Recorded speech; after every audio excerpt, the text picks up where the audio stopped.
Hello दोस्तों, हाजिर हूँ एक बहुत ही इनक्रेडिबल स्टोरी के साथ। But before we start the movie, do not forget to like the video and subscribe to my channel. के फर्स्ट सीन में हम देखते हैं हमारे फीमेल लीड रुआन को, जो कि इस वक्त अपने ऑफिस में मौजूद थी और सोच रही थी कि मैं 28 साल की हो गई हूँ लेकिन अभी तक सिंगल हूँ। मेरी सभी क्लास फेलोज मैरिड हैं लेकिन एक मैं ही सिंगल हूँ। उसको अपनी मॉम की बातें याद आने लगी जो उसे कह रही थी कि देखो तुम अभी तक सिंगल हो जबकि तुम 28 साल की हो। आखिर मैं कब तक तुम्हारा सहारा बनी रहूंगी? अगर मुझे कुछ हो जाता है तो पता नहीं तुम्हारा क्या होगा। तुम्हें लेकर मैं बहुत ज्यादा परेशान हूँ। तभी रुआन सोचने लगी कि वो अपनी जॉब से रिजाइन दे देगी, लेकिन अचानक से उसको याद आता है कि कल रात ड्रिंक करने की वजह से उसने अपनी बॉस के साथ पूरी रात गुजारी थी। रुआन अपने ऑफिस में मौजूद थी तभी उसके पास युबाई आ जाता है। युबाई से फाइल साइन करवाने के लिए उसकी पीए उसके पास आती है। तभी उसके गले को देखते हुए पूछने लगी कि क्या आपकी कोई गर्लफ्रेंड है? और ये क्वेश्चन युबाई को काफी अजीब लगा। तभी वो अपनी पीए से पूछता है कि आखिर तुम ऐसा क्वेश्चन क्यों पूछ रही हो? जिस पर वो कहने लगी कि एक्चुअली आपके गले पर निशान मौजूद है। बात को कवर करते हुए युबाई उसे बताता है कि एक्चुअली ये निशान मेरी गर्लफ्रेंड नहीं बल्कि मेरी बिल्ली की वजह से लगे हैं।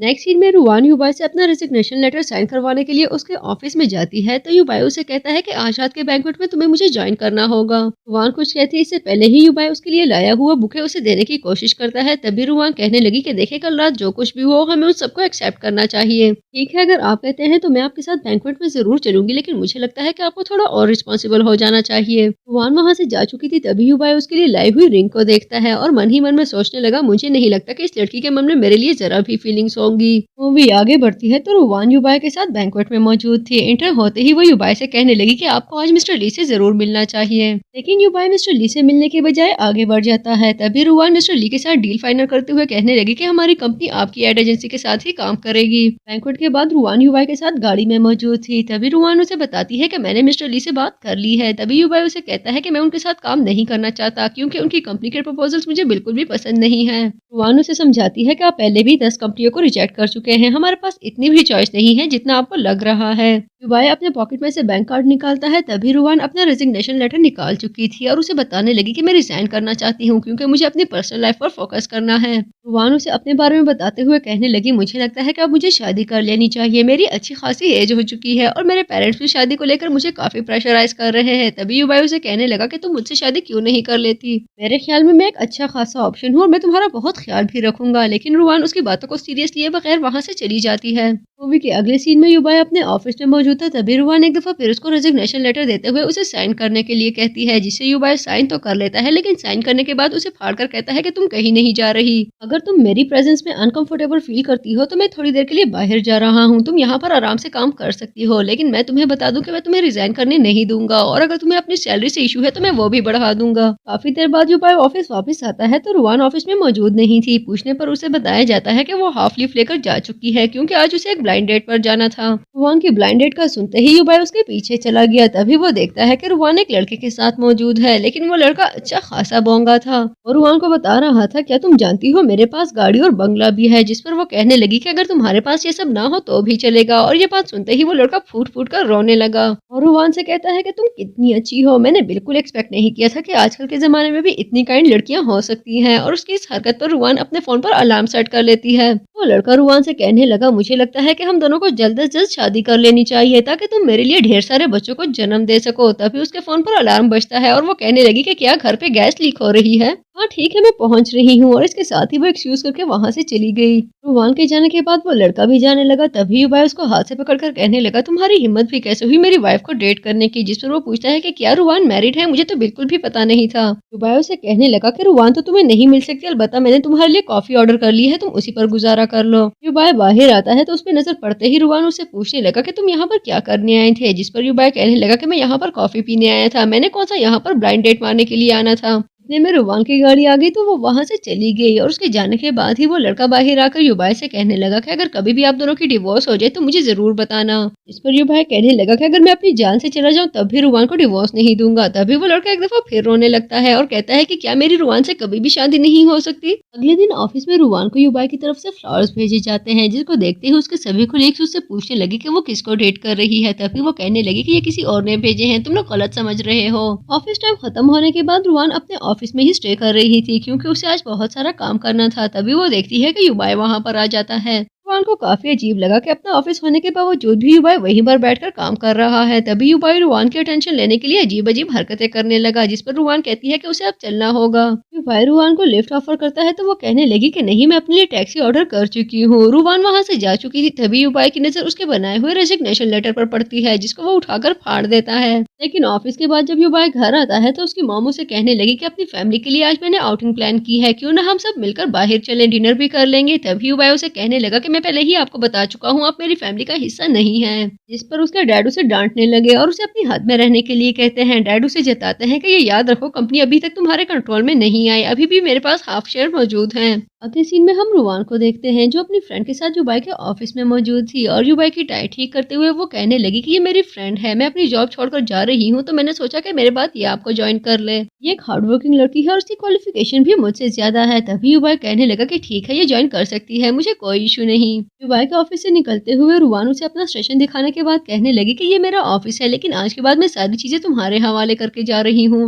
अपने घर आने के बाद रुवान अपने फोन पर ड्रामा देख रही थी। तभी उसको अपने फ्रेंड की कॉल आ जाती है जो बुरी तरह से रोते हुए कह रही थी कि ये तुमने मुझे किस अजाब में डाल दिया, जिस इंसान के साथ मैं काम कर रही हूँ वो इंसान नहीं बल्कि फिरौन है। रुवान के पूछने पर वो बताती है कि युबाई उसे बहुत ज्यादा बुली और परेशान करता है। सिर्फ इतना ही नहीं बल्कि वो उसको बहुत ज्यादा थका देता है, बल्कि उसे ऐसा फील होता है जैसे युबाई जानबूझकर उसे टारगेट कर रहा है। वो रुवान को बता रही थी कि युबाई के लिए उसे एक कप कॉफी 20 दफा बनानी पड़ती है, यहाँ तक कि ऑफिस में कॉफी बीन्स भी खत्म हो जाती हैं, लेकिन युबाई उससे खुश नहीं होता और उसे पूरा यकीन था कि युबाई ये सब कुछ जानबूझकर कर रहा है, इसलिए वो इस जॉब को छोड़ देगी। तभी रुवान उसे समझाती है कि देखो, जल्दबाजी में कोई भी डिसीजन मत लो। इसके साथ ही रुवान उसे ट्रिक देते हुए कहने लगी कि तुम ऐसा करो, युबाई के कहने से पहले ही सारा काम कर दो। एक्चुअली वो बहुत ज्यादा हाइजीन कॉन्शियस है और उसको बिल्कुल भी गंद अच्छा नहीं लगता। अगर तुम थोड़ी सी केयरफुल हो जाओगी तो सब कुछ बहुत अच्छा हो जाएगा, इसलिए तुम्हें हिम्मत नहीं हारनी चाहिए। अगले सीन में युबाई अपने ऑफिस में इंटर होता है तो शैनू से बताने लगी कि वो पहले ही कॉफी ला चुकी है, क्योंकि वो जानती थी कि काम शुरू करने से पहले युबाई कॉफी जरूर लेता है।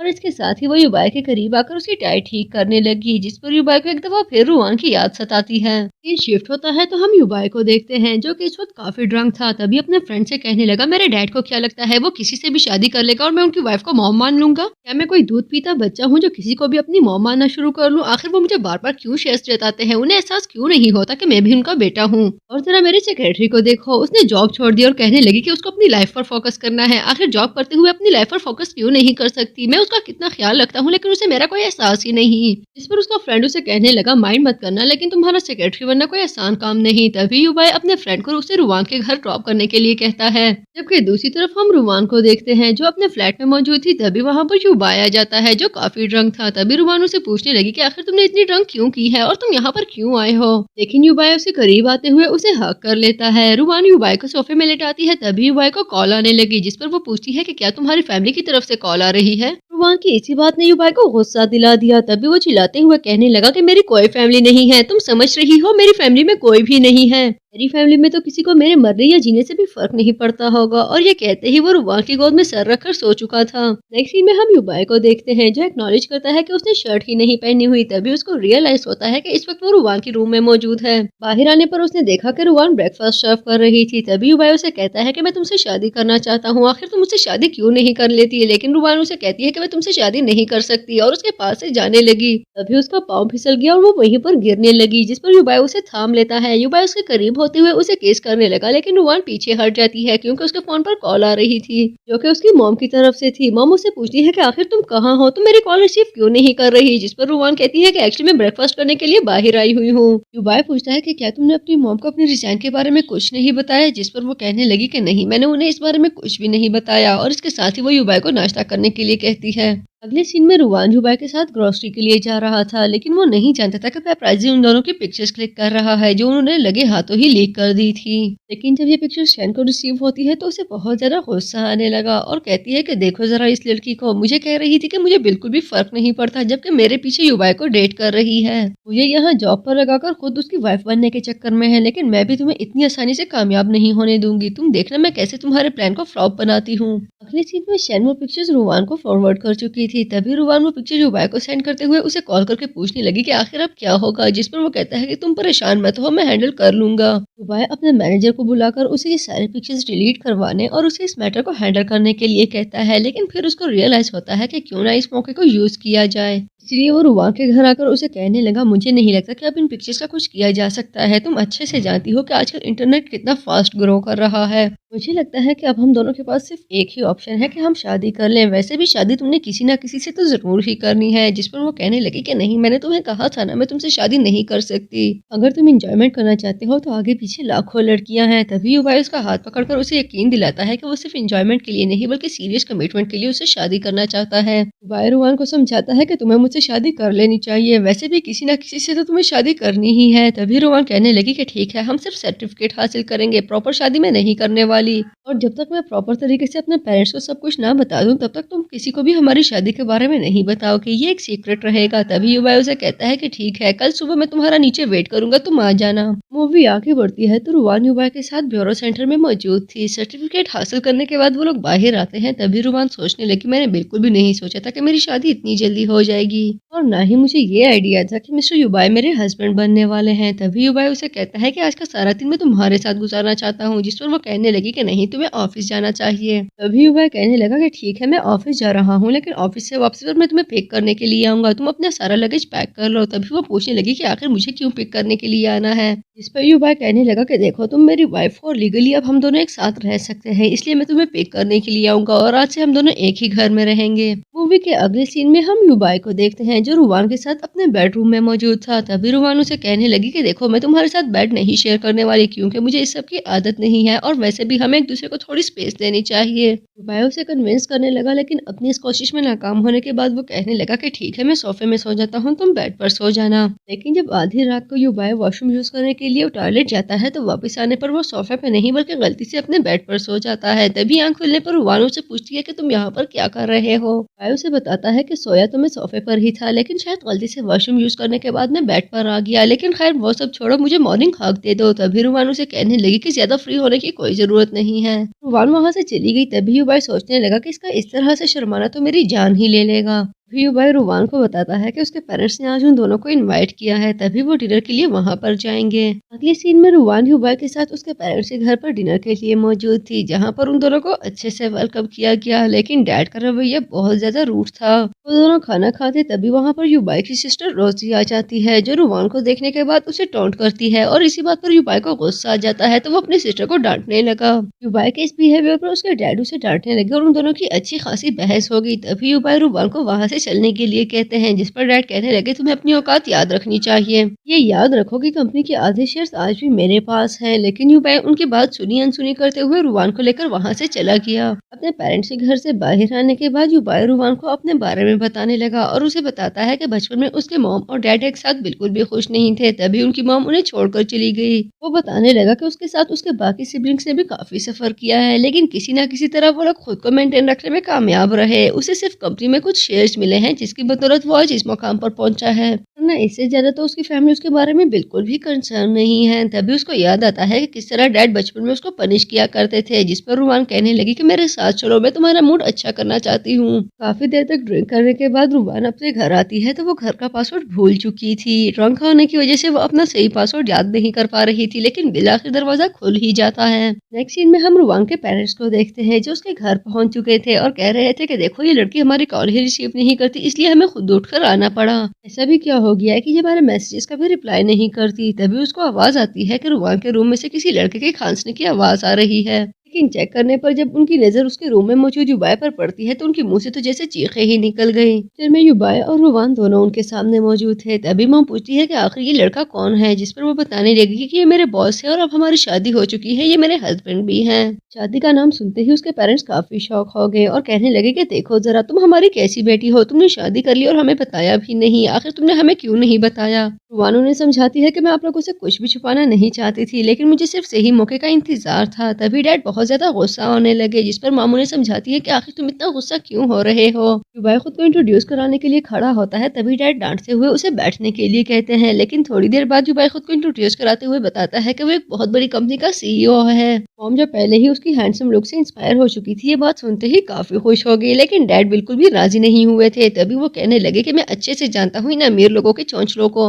जब जब इनका जी चाहता है ये अपनी वाइफ बदल लेते हैं, इनका तो कोई दीन ईमान ही नहीं। तभी रुवान कहने लगी कि डैड, युबाई बिल्कुल भी ऐसे नहीं है, ये एक बहुत ही काइंड और पेशेंट इंसान है। लेकिन डैड उनकी शादी को बिल्कुल भी अप्रूव नहीं कर रहे थे। तभी मॉम कहने लगी कि आखिर तुम इतना ओवर रिएक्ट क्यों कर रहे हो, अब तो शादी हो चुकी है, भला अब क्या किया जा सकता है। मॉम यूबाई से उसकी फेवरेट डिश के बारे में पूछने के बाद उसे अपने साथ मार्केट चलने के लिए कहती है ताकि वो दोनों ग्रोसरी ला सके। रुवान के मना करने के बावजूद भी मॉम यूबाई को अपने साथ ले गई। तभी वो डैड को कहने लगी कि डैड आप इतना गुस्सा क्यों कर रहे हैं, आखिर मैंने ऐसी भी क्या गलती कर दी। इस पर डैड उसे कहते हैं कि इस तरह के अमीर लोगों पर बिल्कुल भी यकीन नहीं करना चाहिए क्योंकि उनका कोई भरोसा नहीं होता। इतने में वहाँ पर मॉम आ जाती हैं जो काफी सारी चीजें ला चुकी थी। डैड कहने लगे कि देखो उसने सारी चीजें तुम्हें थमाई हुई हैं, जबकि ऐसा होना चाहिए था कि ये चीजें वो खुद उठा कर लाता। जिस पर मॉम कहने लगी कि ये सारी चीजें उसी ने खरीदी है और वो मुझे दरवाजे तक छोड़ कर गया है। उसे किसी के कॉल आई जिसने उसे बताया कि उसके डैड की तबीयत ठीक नहीं है, इसलिए उसको वापस जाना पड़ा और उसके डैड के बारे में सुनते ही रुवान उसके पीछे चल पड़ी। रुवान हॉस्पिटल पहुंची है तो युबाई उसे बताता है कि उसके डैड की तबीयत ठीक नहीं है, अभी तक डॉक्टर्स बाहर नहीं आए इसलिए कुछ पता नहीं चल सकता, लेकिन मेरा ख्याल है कि उन्हें हार्ट अटैक हुआ है। वहाँ पर युबाई की स्टेप मॉम आ जाती है जिसको देखते ही युबाई को गुस्सा आने लगा और वो कहने लगा कि अपने डैड की केयर के लिए मैं आपको महीने का 10 मिलियन युवान देता हूँ, मुझे समझ नहीं आ रही कि आप उनकी कैसी केयर कर रही हैं। ये सब आपकी वजह से हो रहा है क्योंकि आप चाहती हैं कि वो कल के क्या आज मर जाएं ताकि आप आराम से उनकी सारी प्रॉपर्टी इनहेरिट कर सके, लेकिन मेरे जीते जी ये बिल्कुल भी नहीं होने वाला। मॉम उसे कहने लगी कि एक्चुअली ये सब तुम्हारी वजह से हुआ है, तुम कल उनको इतनी टेंशन देकर गए थे कि आज उनकी ये हालत होगी। तभी उन दोनों की झड़प हो जाती है जिस पर रुबान युबाई को शांत रहने के लिए कहती है। इतने में डॉक्टर आकर उन्हें बताने लगा कि उनके डैड को होश आ चुका है और वो चाहे तो मिल सकते हैं। तभी युबाई अपनी मॉम को अंदर जाकर उनसे मिलने के लिए कहता है। डॉक्टर उन्हें वार्न करता है कि पेशेंट को किसी किस्म का स्ट्रेस नहीं दिया जाना चाहिए। रुवान युबाई से पूछती है कि तुम अपने डैड के पास खुद क्यों नहीं गए, जिस पर वो कहने लगा मैं जानता हूँ वो मुझे पसंद नहीं करते। बाहर आने पर मॉम युबाई को अंदर जाकर उनसे मिलने के लिए कहती है। तभी युबाई अंदर जाकर उनसे मिलने लगा। डैड उसे कहते हैं कि देखो मैं चाहता हूँ कि तुम सब एक अच्छी फैमिली बनकर रहो, लेकिन मैं जानता हूँ कि तुम मेरी वाइफ से नफरत करते हो। युबाई उनसे कहता है कि आपने हमेशा मेरे सर पर जबरदस्ती के रिश्ते थोपे हैं। तभी डैड कहने लगे कि देखो वो भले तुम्हारी स्टेप मॉम हो लेकिन मैं उनसे प्यार करता हूँ। इस बात पर युबाई को गुस्सा आ जाता है और वो पूछने लगा कि क्या आपको मेरी मॉम का बिल्कुल भी एहसास नहीं। डैड युबाई को समझाने की कोशिश करते हैं लेकिन युबाई उनकी कोई भी बात समझने के लिए तैयार नहीं था। जबकि दूसरी तरफ मॉम रुवान को अपना कार्ड देती है जो रुवान लेने से इनकार कर देती है। अभी मॉम उसे बताने लगी कि एक्चुअली मुझे तुमसे एक बहुत जरूरी काम है और ये पेमेंट मैं तुम्हें उसी के लिए कर रही हूँ। जिस पर रुवान कहने लगी कि अगर आपको मुझसे कोई काम है तो आप मुझे बिला झिझक बताएं, उसके लिए आपको पेमेंट करने की कोई जरूरत नहीं है। मूवी के अगले सीन में रुवान युबाई के पास आती है। तभी युबाई उसे बताने लगा कि उसके डैड को आज हॉस्पिटल से डिस्चार्ज किया जा रहा है और इसी खुशी में ग्रैंडपा ने हमारे लिए एक डिनर अरेंज किया है जहां पर हम दोनों को जाना होगा। युबाई के कहने पर रुवान तैयार होकर आती है तो युबाई को उसकी ड्रेसिंग कुछ खास पसंद नहीं आई। तभी वो उसे कहने लगा कि तुम मेरे साथ चलो, मैं तुम्हें एक अच्छा सा ड्रेस दिलवाता हूँ। कुछ ही देर में वो दोनों स्टोर में मौजूद थे जहाँ पर युवान एक बहुत जबरदस्त ड्रेस ट्राई करती है जो उसके साथ बहुत ज्यादा अच्छी लग रही थी, लेकिन वहाँ पर मौजूद सेल्स गर्ल कहने लगी कि ये ड्रेस तुम्हारे लिए नहीं है। जिस पर रुवान कहने लगी कि ये ड्रेस अच्छा खासा फिटिंग में है, तुम ऐसे क्यों कह रही हो। तभी वो कहने लगी कि ये फिटिंग में तो जरूर है लेकिन तुम्हारी औकात से बाहर है, तुम शायद यहाँ पहली दफा आई हो और तुम्हें आइडिया ही नहीं कि ये ड्रेस तुम्हारी रेंज से बाहर है, इसलिए अच्छा होगा कि तुम इस ड्रेस को वापस रखे यहाँ से चली जाओ और आइंदा यहाँ पर आने की जरूरत बिल्कुल भी नहीं है। रुवान उसे कहने लगी मैं तुम्हारी कस्टमर हूँ, तुम मुझसे ऐसे बात कैसे कर सकती हो, क्या तुम्हारे स्टोर में लोगों को उनके अपीयरेंस के जरिए जज किया जाता है। तभी वो कहने लगी कि तुम हमारी टारगेट कस्टमर नहीं हो, थोड़ी देर बाद जब तुम्हें इस ड्रेस की प्राइस पता चलेगी तब भी तुमने ये ड्रेस वापस ही रखना है, इसलिए अच्छा होगा कि अभी रख दो। तभी वहाँ पर युबाई आ जाता है जो आते ही कहने लगा तुम्हारी हिम्मत भी कैसे हुई मेरी वाइफ से इस तरह से बात करने की। मैनेजर जान चुकी थी कि युबाई काफी गुस्से में है। तभी वो कहने लगी कि सर आप प्लीज बिल्कुल भी माइंड मत कीजिएगा, मैं इसको बहुत अच्छा सबक सिखाने वाली हूँ। तभी युबाई रुवान को लेकर वहाँ से चला गया, लेकिन उनके जाते ही मैनेजर ने सेल्स गर्ल को फायर कर दिया और उसे कहने लगी कि तुम्हें जुमा 4 दिन नहीं हुए हमारे स्टोर को ज्वाइन किए हुए और आते ही तुमने हमारे रेगुलर कस्टमर्स को नाराज करना शुरू कर दिया। मिस्टर युबाई की अच्छाई है कि उन्होंने सिर्फ तुम्हें फायर करवाया है, अगर कोई और होता तो तुम्हें पूरी इंडस्ट्री से बैन करवा देता। अगले सीन में रुवान युबाई के साथ गाड़ी में मौजूद थी। तभी वो कहने लगी कि मैं बैंक्वेट के लिए गिफ्ट लाना तो भूल ही गई, भला हम बिना गिफ्ट के कैसे जा सकते हैं। तभी युबाई उसे एक जेड ब्रेसलेट देते हुए कहने लगा कि तुम मॉम को ये दे देना। ब्रेसलेट को देखते ही रुवान कहती है कि ये तो काफी एक्सपेंसिव लग रहा है, जिस पर युबाई कहने लगा कि इतना भी नहीं है, सिर्फ 20 मिलियन युवान का है, जो कि ऑब्वियसली रुवान के लिए बहुत ज्यादा थे। तभी युबाई उसे समझाता है कि मेरे साथ रहते हुए इस तरह के एक्सपेंसिव गिफ्ट और बड़ी अमाउंट की आदत डाल लो। अगले सीन में हम रुवान को देखते हैं जो इस वक्त बैंक्वेट में मौजूद थी, लेकिन उसको पता चलता है कि आज एक ऑक्शन अरेंज की गई है और बैंक्वेट में मौजूद सभी लोगों को इस ऑक्शन में पार्टिसिपेट करना होगा। ये बात शैन से डिस्कस करने के लिए वो वॉशरूम जाती है और वो शैन को बताती है कि आज एक ऑक्शन अरेंज की गई है जबकि मेरे पास बिल्कुल भी पैसे नहीं है, अब मुझे क्या करना चाहिए। शैन जो पहले ही रुवान से बहुत ज्यादा गुस्सा थी और मन ही मन में कह रही थी कि इसने अपने और युबाई के बीच में मुझे मक्खी की तरह निकाल कर बाहर फेंक दिया है और अब मशवरों के लिए मुझे कॉल करती फिर रही है। तभी वो रुवान को कहने लगी कि देखो ये बड़े लोग हैं और उनकी ऑक्शन मिलियन से स्टार्ट होती है, मुझ जैसी और तुम जैसी लड़कियां इसको सॉर्ट आउट नहीं कर सकती, इसलिए अच्छा होगा कि तुम पीछे हट जाओ। रुवान उसे कहती है कि क्यों ना मैं युबाई से कुछ पैसे ले लूं। तभी वो कहने लगी कि आखिर तुम अपने बॉस से कैसे पैसे ले सकती हो। इसके साथ ही शैन उससे पूछती है कि क्या तुम और युबाई एक साथ हो। तभी रुवान फोन काट देती है। रुवान वहाँ से जाने लगी तभी वहाँ पर रोजी आ जाती है जो उसे कहने लगी कि आखिर तुम जैसी ऑनेस्ट और अनएजुकेटेड लड़की मेरे भाई की सेक्रेटरी कैसे हो सकती है, और वैसे भी तुम दोनों की शादी कब हुई मुझे तो पता भी नहीं चला। यकीनन तुम मेरे भाई को सेड्यूस करती होगी, तभी उन्होंने अपना दिल तुम्हारे कदमों में फेंक दिया। लेकिन मैं तुम्हें बता दूं कि तुम जैसी लड़की को मैं कभी भी अपनी सिस्टर इन लॉ नहीं मानने वाली, इसलिए अच्छा होगा कि तुम पीछे हट जाओ। और अगर ये सब तुम मेरे भाई के पैसों के लिए कर रही हो तो मैं तुम्हें बता दूं कि हमारी फैमिली की प्रॉपर्टी सिर्फ हम तीनों को इनहेरिट होगी, इसमें से तुम्हारा और ये तुम्हारे हस्बैंड का बिल्कुल भी कोई लेना देना नहीं है। रुवान उसे कहने लगी कि आखिर तुम मेरे हस्बैंड को किस तरह उसकी फैमिली से निकाल सकते हो। तुम शायद जानती नहीं कि वो तुमसे पहले इस फैमिली का हिस्सा बन चुका था। तुम एक लड़की हो इसलिए फैमिली में उसका ज्यादा हिस्सा बनता है, लेकिन तुम्हें शायद अभी इतनी नॉलेज नहीं, तभी कुछ ज्यादा ही ऑडेसिटी दिखाने की गलतियां कर रही हो। रोजी को इन बातों पर बहुत गुस्सा आ जाता है। तभी उसको युबाई की आवाज आने लगी जो रुवान को ढूंढते हुए उन्हीं की तरफ आ रहा था। तभी रोजी अपनी ड्रिंक रुवान के कपड़ों पर फेंकते हुए नाटक करने लगी। युबाई के साथ साथ उसकी स्टेप मॉम भी वहाँ पर पहुंच चुकी थी। तभी वो रोजी से पूछने लगी कि आखिर क्या हुआ है, जिस पर रोजी बताती है कि मैंने सिर्फ इससे कुछ बातें करना चाहिए लेकिन इसको तो गुस्सा ही आ गया और इसने मेरे मुंह पर थप्पड़ मार दिया। इसलिए हम दोनों बातें कर रहे थे तभी मेरी ड्रिंक गलती से इसके स्कर्ट पर गिर गई और इसी बात पर इसको गुस्सा आ गया और इसने मेरे मुंह पर थप्पड़ मार दिया। मैं जानती हूँ कि गलती मेरी है लेकिन इसको इस तरह से ओवर रिएक्ट नहीं करना चाहिए था। रुवान कुछ कहती इससे पहले ही युबाई कहने लगा मैं अच्छे से जानता हूँ कि तुम झूठ बोल रही हो, मैं तुम्हें बता दूं कि तुम मेरी वाइफ से दूर रहो वरना ये सब तुम्हें बहुत महंगा पड़ने वाला है। इसके साथ ही वो रुवान को लेकर वहाँ से चला गया। रुवान की ड्रेस खराब हो चुकी थी तभी वो चेंज करके नीचे आती है तो युबाई उसे कहने लगा कि आज की ऑक्शन एक बहुत बड़ी ऑक्शन है और इसके लिए मुझे तुम्हारी सपोर्ट की बहुत ज्यादा जरूरत है, इसलिए तुम मेरे साथ ही रहना। कुछ ही देर में ऑक्शन शुरू हो चुकी थी जहाँ पर एक पेंटिंग ऑक्शन के लिए पेश की जाती है जिसमें युबाई पार्टिसिपेट करने लगा, लेकिन रुवान उसे कहती है कि ये पेंटिंग मुझे फेक लग रही है। युबाई के पूछने पर वो बताती है कि ये एक एंटीक पेंटिंग है लेकिन अगर तुम देखो तो इसके स्क्रोल बिल्कुल न्यू है जिससे पता चलता है कि ये बिल्कुल भी पुरानी नहीं है। वह एक्सप्लेन करता है कि इसको काफी संभाल के रखा जाता है लेकिन वो बिल्कुल भी कन्विंस नहीं हुई थी और कहने लगी कि भले इसको कितने भी अच्छे से प्रोटेक्ट क्यों ना किया जाए लेकिन इसके स्क्रोल्स इस तरह से नए नहीं रह सकते, इसलिए मुझे नहीं लगता कि तुम्हें इसकी ऑक्शन में पार्टिसिपेट करना चाहिए। रुवान के कहने पर युबाई बाज आ जाता है। इसके बाद एक नेकलेस ऑक्शन के लिए पेश किया जाता है जिसे खरीदने के लिए रोजी कुछ ज्यादा ही बेचैन थी, लेकिन जैसे ही युबाई को फील होता है कि रुवान उस नेकलेस में इंटरेस्टेड है वो उसके लिए ऑक्शन में पार्टिसिपेट करने लगा। नेकलेस की ऑक्शन 5 मिलियन युवान से स्टार्ट हुई थी लेकिन युबाई उसे खरीदने के लिए 20 मिलियन युवान की बोली लगाता है और इस तरह उसने इस नेकलेस को खरीद लिया और इसी बात पर रोजी को बहुत ज्यादा गुस्सा आने लगा। लेकिन मॉम उसे शांत रहने के लिए कहती हैं और उसे समझाती हैं कि जब तुम्हारे डैड युबाई को ये नेकलेस तुम्हें देने के लिए कहेंगे तो युबाई कभी भी उन्हें नाराज नहीं करना चाहेगा, इसलिए तुम परेशान मत हो। युबाई वो नेकलेस रुवान को पहनाता है तो वो कहने लगी कि मैं तुम्हारा इतना एक्सपेंसिव गिफ्ट एक्सेप्ट नहीं कर सकती। तभी युबाई कहने लगा कि जब से हमने सर्टिफिकेट हासिल किया है मैं सिर्फ तुम्हें यही गिफ्ट दे रहा हूँ। इतने में युबाई का कजन मैंग उसके पास आकर कहने लगा कि बिलाखिर मैंने तुमसे ये पेंटिंग खरीद ही ली जबकि तुम इसको खरीदने के लिए बहुत ज्यादा बेचैन थे। तभी रुवान कहने लगी कि ये पेंटिंग फेक है। एक्चुअली उस पेंटिंग को ऑक्शन में रोजी की तरफ से पेश किया गया था। तभी रोजी कहने लगी कि ये तुम क्या बकवास कर रही हो, क्या तुम जानती भी हो कि ये कितनी एक्सपेंसिव है। रुवान कहती है कि देखो इसमें वाटर कलर को यूज किया गया है और उसकी स्क्रॉल्स भी बिल्कुल न्यू है, कोई अंधा भी देखकर बता दे कि ये पेंटिंग बिल्कुल फेक है। तभी वह कहने लगा कि ये क्या बात कर रही हो, मैंने कितनी बड़ी अमाउंट पे की है। रोजी सबको यकीन दिलाने लगी कि ये पेंटिंग बिल्कुल भी फेक नहीं है। तभी वहाँ पर मौजूद रोजी की फ्रेंड्स कहने लगी कि रोजी खुद भी अपनी फैमिली में फेक है तो ऑब्वियसली उसकी लाई हुई पेंटिंग भी फेक होनी है। अब तो जैसे रोजी का गुस्सा कंट्रोल से बाहर हो गया था। तभी वो रुवान को थप्पड़ लगाने के लिए आगे बढ़ती है लेकिन युबाई उसका हाथ रोकर उसे अपनी हद में रहने के लिए कहने लगा।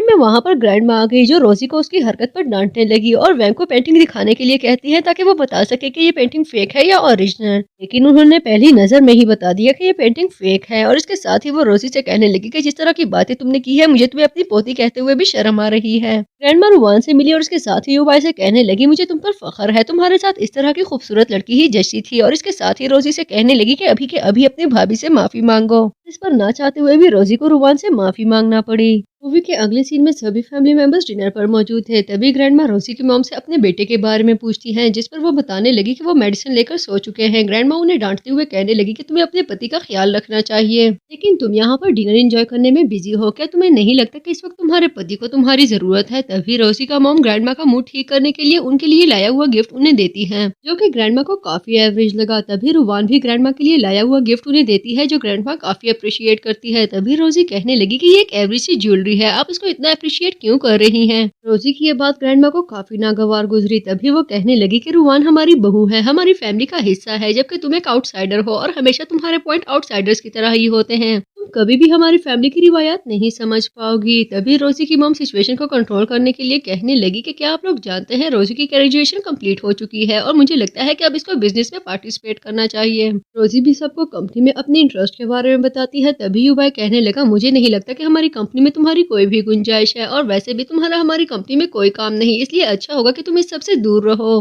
रोजी की मॉम ग्रैंडमा से रोजी की साइड लेने के लिए कहती है। तभी ग्रैंडमा कहने लगी कि अगर मेरा बेटा बीमार है तो इसका मतलब है कि मेरी फैमिली का हेड अब युबाई है, और मैं युबाई के साथ उसके हर फैसले में कायम हूँ, इसलिए मुझे भी लगता है कि रोजी को कंपनी से दूर रहना चाहिए। मॉम रुवान को रोजी की साइड लेने के लिए कहती है। तभी रुवान कहने लगी कि मैं इस बारे में कुछ भी नहीं कर सकती। तभी मॉम कहने लगी कि अगर तुम कुछ भी नहीं कर सकती तो फिर मैंने तुम्हें पेमेंट क्यों की? तुमने मुझसे प्रॉमिस किया था कि तुम हम माँ बेटी की हेल्प जरूर करोगी। फ्लैशबैक के थ्रू हम रुवान को देखते हैं, जो इस वक्त हॉस्पिटल में मौजूद थी, और उसके पास बैठी मॉम उसे कार्ड देते हुए कह रही थी कि प्लीज तुम हमारी साइड जरूर लेना। देखो, जब युबाई के डैड ने मेरे साथ शादी की उस वक्त मैं एक विडो थी और मेरी बेटी के सर पर भी किसी का हाथ नहीं था। मेरे बच्चे बहुत ज्यादा बेआसरा हैं, अगर इन्होंने हमसे हाथ छीन लिया तो हमारी कोई हेल्प बाकी नहीं रहेगी। युबाई के डैड ने मुझसे प्रॉमिस किया था कि वो इनहेरिटेंस में से कुछ शेयर्स मुझे जरूर देंगे, लेकिन युबाई हमें बिल्कुल भी पसंद नहीं करता। अगर उसके डैड को कुछ हो जाता है तो मुझे बहुत ज्यादा डर है कि हमारे फ्यूचर का क्या बनेगा, स्पेशली मेरे बच्चों का क्या होगा। इसलिए प्लीज तुम युबाई को इस बात के लिए कन्विंस करो कि वो अपने दिल से हमारे लिए नफरत निकालकर हमें अपनी फैमिली समझना शुरू कर दे। तभी रुवान कहने लगी कि मैं सिर्फ उसकी सेक्रेटरी हूँ, इस बारे में मैं कुछ भी नहीं कर सकती। आप अच्छे से जानती हैं एक सेक्रेटरी की इतनी वैल्यू नहीं होती कि उसके कहने पर बॉस अपना डिसीजन चेंज कर ले। वापस आते हैं प्रेजेंट की तरफ, जहाँ युबाई रुवान से पूछ रहा था कि क्या तुमने इनसे कार्ड लिया था। तभी रुवान बताने लगी कि इन्होंने मुझे कार्ड देने की कोशिश की थी, लेकिन मैंने इनका कार्ड इन्हें वापस कर दिया था, और इन्होंने सिर्फ मुझसे इतना प्रॉमिस लिया था कि मैं तुम्हारा ख्याल रखूं।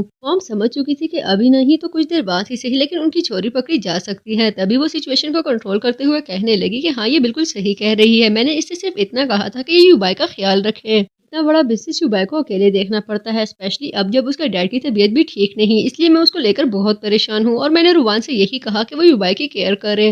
लेकिन मैं अब भी यही समझती हूँ कि अगर रोजी युबाई की हेल्प करे तो ये ज्यादा बेटर होगा। तभी ग्रैंडमा कहने लगी, मुझे नहीं लगता कि तुम्हें डिसीजंस को अपने हाथ में लेना चाहिए, मेरे होते हुए किसी और को डिसीजन लेने की कोई जरूरत नहीं। ग्रैंडमा वहाँ से जाने लगी। तभी मॉम कहती है कि मुझे तुम्हारे डैड को देखना है, हो सकता है कि उनकी आंख खुल गई हो, और वो भी वहाँ से चली जाती हैं। सब वहाँ से जा चुके थे। तभी युबाई रुवान से कहने लगा कि अब तुम रिलैक्स होकर डिनर करो। तभी वैंग कहने लगा कि काश इस तरह की एक खूबसूरत लड़की मेरी भी सेक्रेटरी होती। वैंग की इस बात ने युबाई को बहुत ज्यादा गुस्सा दिलाया। तभी वो कहने लगा, मुझे लगता है कि तुम्हें अपनी जुबान संभालनी चाहिए, तुम शायद भूल चुके हो, लेकिन अब रुवान मेरी वाइफ है। युबाई रुवान को वहाँ से चलने के लिए कहता है। उनके जाने के बाद वैंग रोजी से कहने लगा, मुझे नहीं लगता कि तुम्हें फालतू में खुद को थकाना चाहिए, क्योंकि जिस तरह के हालात चल रहे हैं मुझे नहीं लगता कि तुम्हारे हाथ में कुछ भी आएगा। जिस पर रोजी कहने लगी, तुम्हें मेरी नहीं अपनी फिक्र करनी चाहिए, जिस तरह की ग्रैंडमा तेवर दिखा रही है मुझे नहीं लगता कि युबाई के अलावा किसी के हाथ में कुछ लगने वाला है। जबकि दूसरी तरफ हम रुवान को देखते हैं, जो इस वक्त युबाई को कन्विंस करने की कोशिश कर रही थी, और उसे कह रही थी कि मुझे लगता है कि तुम्हें रोजी और उसकी मॉम को बिल्कुल भी नहीं तड़पाना चाहिए, इसलिए उनका जो भी हिस्सा बनता है उनको दे दो, क्योंकि अगर तुम उन्हें इनहेरिटेंस में उनके शेयर्स नहीं देते तो उनके हाथ में कुछ भी नहीं रहेगा। तभी युबाई कहने लगा, तुम ये बातें इसलिए कर रही हो क्योंकि तुम नहीं जानती कि उन्होंने मुझे किस तरह से तड़पाया था।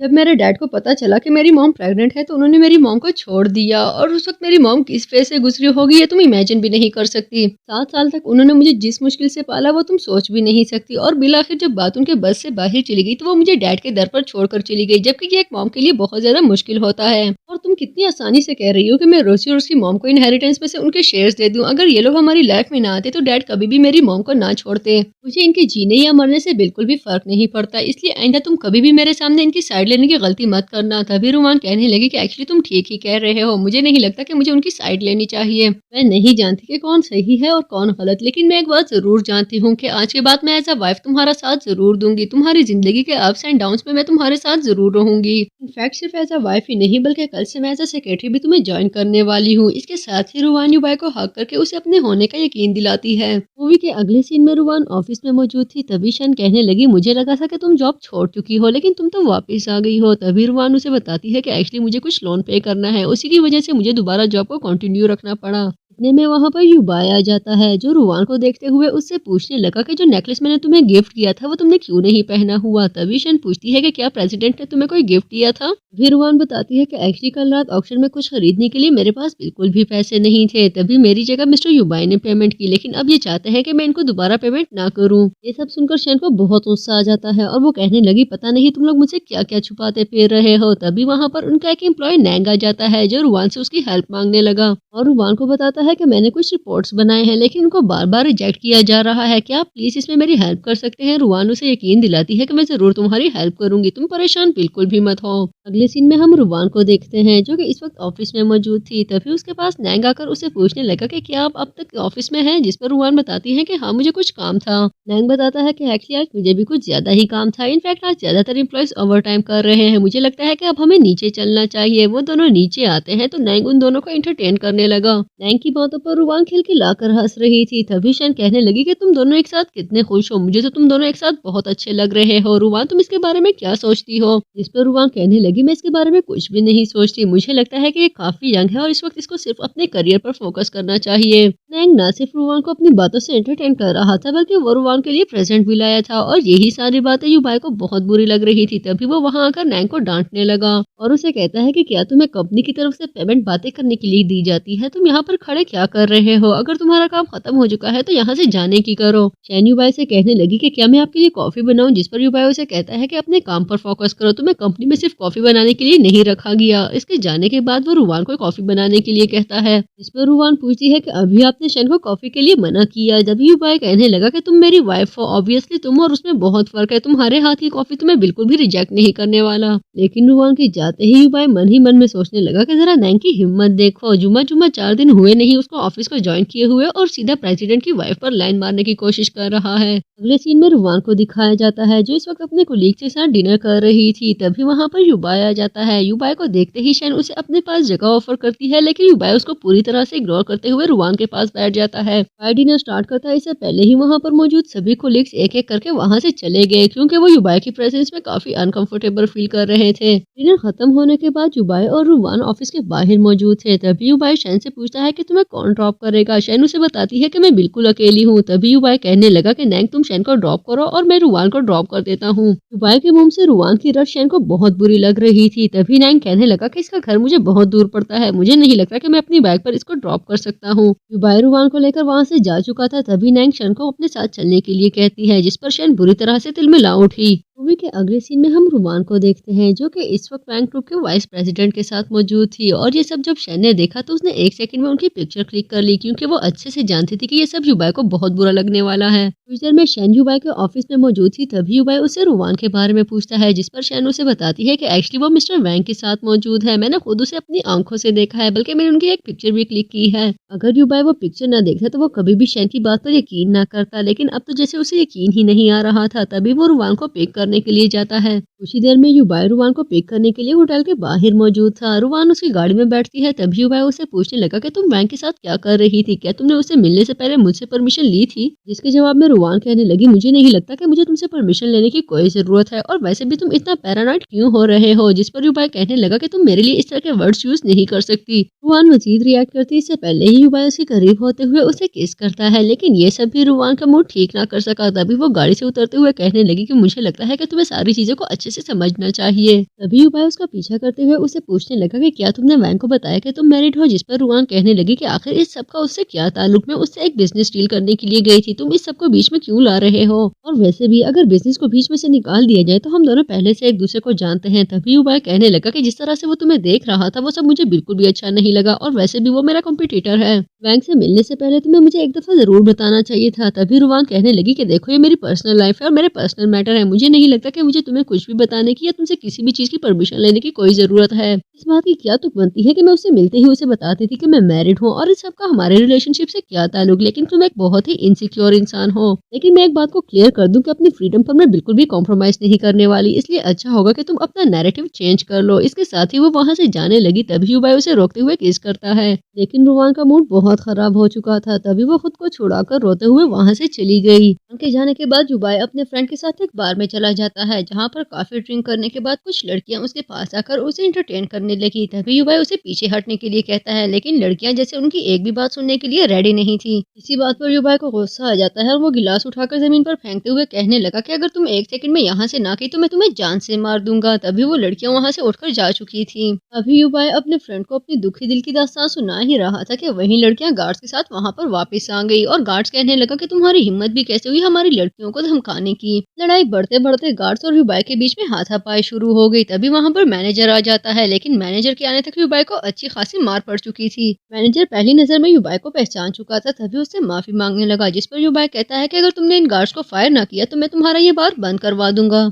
सीन शिफ्ट होता है तो युवा सन ग्लासेस पहने अपने ऑफिस में मौजूद था। तभी उसकी मॉम इंटर होती है, जिसको देखते ही वो काफी खुश हुआ और पूछता है कि मॉम आप चाइना वापस कब आए, मुझे तो यकीन ही नहीं आ रहा कि मैं आपको देख रहा हूँ। मॉम बताती है कि मैं कल ही आई हूँ और एक्चुअली तुमसे मिलने ही आई हूँ। तुम्हारी आंख पर क्या हुआ है, तुम ऑफिस में क्यों सन ग्लासेस पहनकर घूम रहे हो? मुझे पूरा यकीन है कि तुम्हारी आंख पर कोई चोट लगी होगी। युवा उन्हें टालने की कोशिश करता है। तभी मॉम कहने लगी कि ठीक है, मैं अच्छे से जानती हूँ कि तुम मुझे नहीं बताना चाहते, लेकिन मैं तुम्हारे सेक्रेटरी से मिलने के लिए आई हूँ, जिसके बारे में मैंने बहुत कुछ सुन रखा है। मैंने सुना है कि वो काफी अट्रैक्टिव है और तुम उसे पसंद करते हो।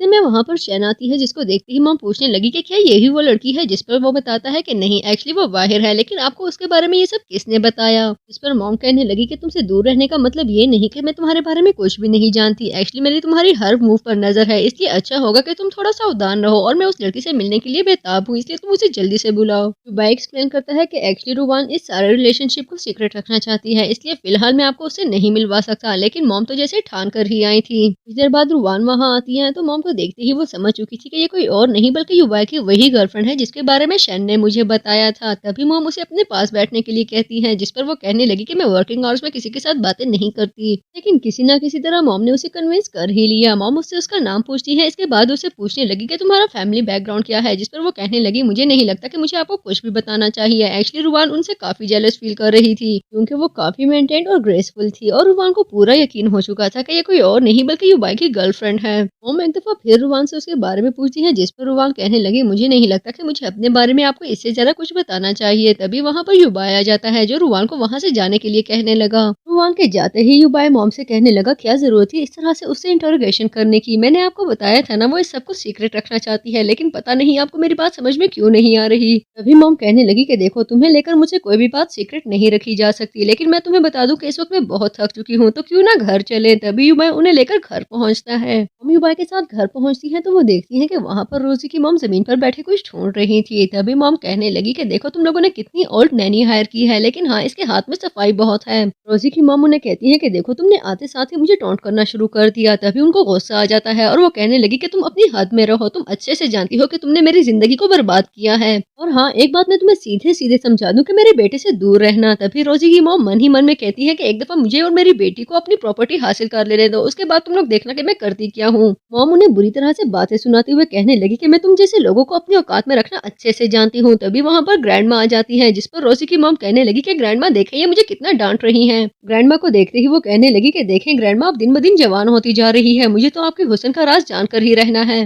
जिस पर ग्रैंड माँ कहने लगी कि बातें बनाना तुम अच्छे से जानती हो। तभी युवा कहता है कि मॉम, आप दोनों एंजॉय करें, अब मुझे चलना चाहिए, और वो वहाँ से चला गया। मॉम ग्रैंड माँ के पास आती है तो वो पूछती है कि क्या इस बार तुम वापस जाओगी, जिस पर वो बताने लगी कि नहीं, इस बार मैं वापस जाने के लिए नहीं आई। तभी ग्रैंडमा कहने लगी कि देखो अपना छोटा सा बच्चा मेरे पास छोड़कर तुम कितनी आसानी से यहाँ से चली गई। बीच में तुम्हारा सिर्फ 1 या 2 दफा आना हुआ, लेकिन तुम नहीं जानती कि यहाँ पर सिचुएशन कितनी कॉम्प्लिकेटेड हो चुकी थी। एक्चुअली रोजी की मॉम चाहती है कि उसे और रोजी को इनहेरिटेंस में से उनके शेयर्स दिए जाएं। अगर मैं सच कहूँ तो मैं उनको इनका हिस्सा जरूर दूंगी, लेकिन मेरा बेटा चाहता है कि उनको प्रॉपर्टी में से बिल्कुल आधा हिस्सा मिलना चाहिए, जो कि एक बहुत बड़ा हिस्सा है और मैं ये सब नहीं कर सकती। इसलिए अगर तुम चीजों को अपनी साइड पर रखना चाहती हो तो तुम्हें यहाँ पर स्टे करना होगा, इन सारी चीजों को खुद से कंट्रोल करना होगा। तभी वो उनको एक एनुअल पार्टी के बारे में बताते हुए कहने लगी कि तुम्हें वो जरूर अटेंड करना चाहिए। अगले सीन में पार्टी स्टार्ट हो चुकी थी, जहाँ पर युबाई अपनी मॉम के साथ पहुंच चुका था और उसकी मॉम को देखते ही रुवान एक दफा फिर काफी इनसिक्योर फील करने लगी। मॉम युबाई से कहने लगी कि मुझे अपने पार्टनर से मिलाओ, जिस पर युबाई कहता है कि मॉम मैं अपने बिजनेस के सिलसिले में कई लोगों से मिलना चाहता हूँ और काफी बिजी हूँ, आप किसी और को ज्वाइन कर लें। तभी मॉम कहने लगी कि ठीक है, मुझे रुवान मिलवा देगी। लेकिन रुवान मन ही मन में सोचती है कि वाइफ और गर्लफ्रेंड एक साथ कितने रिडिकुलस लगेंगे, क्या इन लोगों को बिल्कुल भी एहसास नहीं है। युबाई अपनी मॉम से कहने लगा कि प्लीज उसे तंग मत करे। तभी मॉम कहने लगी कि देखो तुम उससे कितना प्यार करते हो, उसकी छोटी छोटी बातों के लिए परेशान हो जाते हो। तभी रुवान कहने लगी कि देखे जैसा आप समझ रही हैं वैसा कुछ भी नहीं है, हमारा ताल्लुक बिल्कुल प्रोफेशनल किस्म का है, ये मेरे बॉस है और मैं इनकी सबऑर्डिनेट। तभी युबाई कहने लगा कि ये तुम्हें तंग करने के लिए ये सब कह रही थी, तुम इनकी बातों को बिल्कुल भी सीरियस मत लेना। मॉम की नजर युबाई के कुछ बिजनेस कंप्यूटर्स पर पड़ती है तो वो कहने लगी मुझे लगता है कि इन लोगों को अच्छा सबक सिखाने का वक्त आ चुका है। तभी युबाई कहने लगा कि मुझे लगता है कि ये आप बहुत अच्छे से कर सकती हैं। मॉम उनसे मिलने के लिए आगे बढ़ती है। तभी रुवान युबाई से कहने लगी कि मुझे तुम्हें एक बहुत जरूरी बात बतानी है, तुम प्लीज मेरे साथ चलो। मॉम कंप्यूटर्स के पास पहुंच चुकी थी। तभी वो कहने लगे कि अरे आप कब वापस आई, हमने तो सुना था कि आप अब्रॉड ही सेटल हो चुकी हैं। तभी रोजी की मॉम कहने लगी मुझे नहीं लगता कि आपको इस पार्टी में आना चाहिए था, क्योंकि आप अपनी जगह छोड़कर चली गई थी और खाली जगह को दोबारा से पूर्ण नहीं किया जा सकता। तभी युबाई की मॉम कहने लगी कि मुझे तुम्हारी औकात तुम्हें एक दफा फिर याद दिलानी पड़ेगी। रोजी की मॉम कहने लगी कि तुम एक भगौड़ी औरत हो जो अपनी जगह क्या अपने बच्चे को भी छोड़कर चली गई थी। सिर्फ वही नहीं बल्कि वहाँ पर मौजूद बाकी बिजनेस पार्टनर्स भी उन्हें बुली करने लगे और वो सब युबाई की मॉम को कहते हैं कि इस पार्टी में आने के लिए आप बिल्कुल भी क्वालिफाइड नहीं है। और इसके साथ ही रोजी की मॉम कहने लगी कि अगर 1 सेकंड में तुम यहाँ से बाहर ना गई तो मैं गार्ड्स को बुलाकर तुम्हें बाहर फेंकवा दूंगी। जिसके जवाब में वो कहती है कि तुम सबको इस बात को याद रखना चाहिए कि मैं युबाई की मॉम हूँ जो कि इस कंपनी का प्रेसिडेंट है। उनके बुलाने पर गार्ड्स पहुंच चुके थे। तभी मॉम कहने लगी कि देखो मुझे हाथ लगाने की गलती बिल्कुल भी मत करना, वरना तुम अपने एक्शन पर बहुत बुरी तरह पछताने वाले हो। जबकि दूसरी तरफ हम रुवान को देखते हैं जो इस वक्त युबाई के साथ मौजूद थी और उसे पूछ रही थी कि तुम्हारी आंख पर क्या हुआ है, जिस पर वो बताता है कि एक्चुअली मेरी एक टेलीफोन पोल से टक्कर हो गई थी और मेरी आंख पर लगी, लेकिन ये इतना सीरियस नहीं है। रुवान एक्सप्लेन करती है कि करंट सिचुएशन को देखते हुए मुझे लगता है कि हम दोनों को डिवोर्स कर लेनी चाहिए। तभी युबाई कहने लगा कि ये तुम क्या कह रही हो, क्या तुम्हें डिवोर्स कोई मजाक लगता है, इतनी आसानी से तुमने कैसे इतनी बड़ी बात कह दी। ठीक है कि मैं कुछ ज्यादा ही इम्पल्सिव हूँ और मैंने कुछ ज्यादा ही ओवर रिएक्ट कर लिया था, लेकिन इसका मतलब ये तो नहीं कि तुम सीधे सीधे डिवोर्स तक पहुंच जाओ। देखो मेरी बात समझने की कोशिश करो। लेकिन रुवान तो जैसे अपनी ही बात पर कायम थी।